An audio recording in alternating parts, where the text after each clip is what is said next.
kësaj herë mujnë me thonë lirisht, ja kemi bo hajrin zgjedhjeve, nuk na u rrit rryma. Rryma do të rritet nëse fiton Kurti, prap do të rritet. Avni, a është ma shumë politike apo është ma shumë e arsyetueshme ekonomikisht? Vetëm politike është.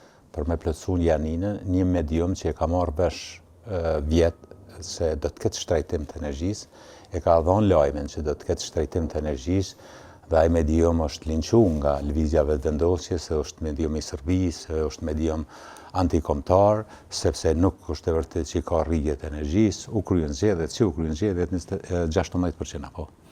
Si vjetë, ZRE-ja është ditë që ka qenë propozimi për rritje të 23%. Dhe me thonë, qytetarët e Kosovës, të tjenë lodhë prej zgjedhjeve, kësaj herë mujnë me thonë lirisht, ja kemi bo hajrin zgjedhjeve, nuk na u rrit rryma.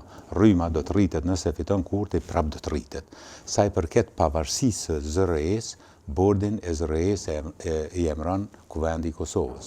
Kuvendi i Kosovës e ka shumicën e lëvizjes vetëvendosje. Kryesisht në bord të ZRE-s janë njerëz të lëvizjes vetëvendosje. Ky është realiteti. Do të thonë, rritjen e çmimit të energjisë e përcakton KESCO që kërkon me rrit rrymën, do të thonë Kurti kur flet për oligarkët, do të thonë oligarku që e kontrollon KESCO-n, KEC-in, kërkon rritje, Kurti aprovon edhe rritjen çmimet e energjisë. Kjo është realiteti.